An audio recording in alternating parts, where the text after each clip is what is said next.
খুব মজাদার একটা ঘটনা শুনবেন। আপনাদের আগ্রহ দেখে তো মনে হয় না শোনার ইচ্ছা আছে। আছে আছে আমার ভাইয়েরা, বিশ্বনবীর বয়স তখন প্রায় 51 বছর। কত বছর? বিশ্বনবীর সবচেয়ে কাছের মানুষ খাদিজা রাদিয়াল্লাহু তাআলা আনহা ইন্তেকাল করেছেন। বিশ্বনবী বড্ড কষ্ট পেলেন, হৃদয়টা ভেঙে খান খান।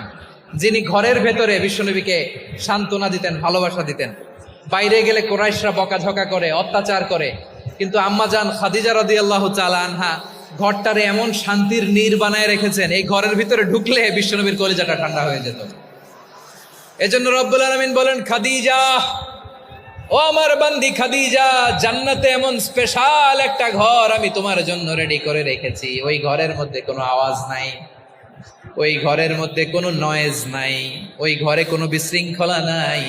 কারণ মক্কার জমিনে আমার নবী কোরাইশদের বিশৃঙ্খলা, নয়েজ আর ঝামেলাগুলোকে উপেক্ষা করে যখন তোমার ঘরের ভিতরে ঢুকতো, ঘরটারে তুমি শান্তির নীড়, ঠান্ডা, নীরব, নিস্তব্ধ, নিঝুম আর শান্তির নীড় বানিয়ে রেখেছো।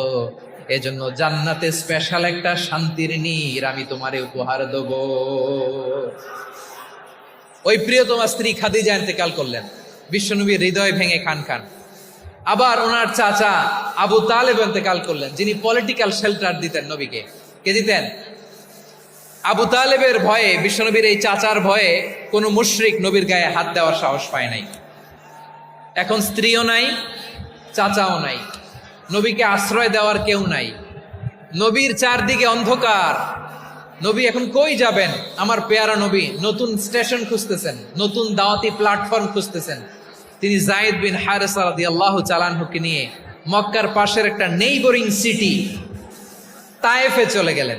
কোথায় চলে গেলেন? লালমনিরহাটের ভাইয়ের আওয়াজ করে বলেন, কোথায় গেলেন?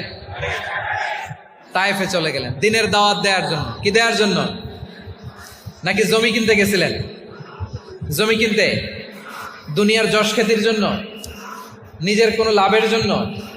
তায়েফবাসীদেরকে জাহান্নামের আগুন থেকে বাঁচানোর জন্য। আওয়াজ করে বলতে হবে, ঠিক কিনা? বিশ্বনবী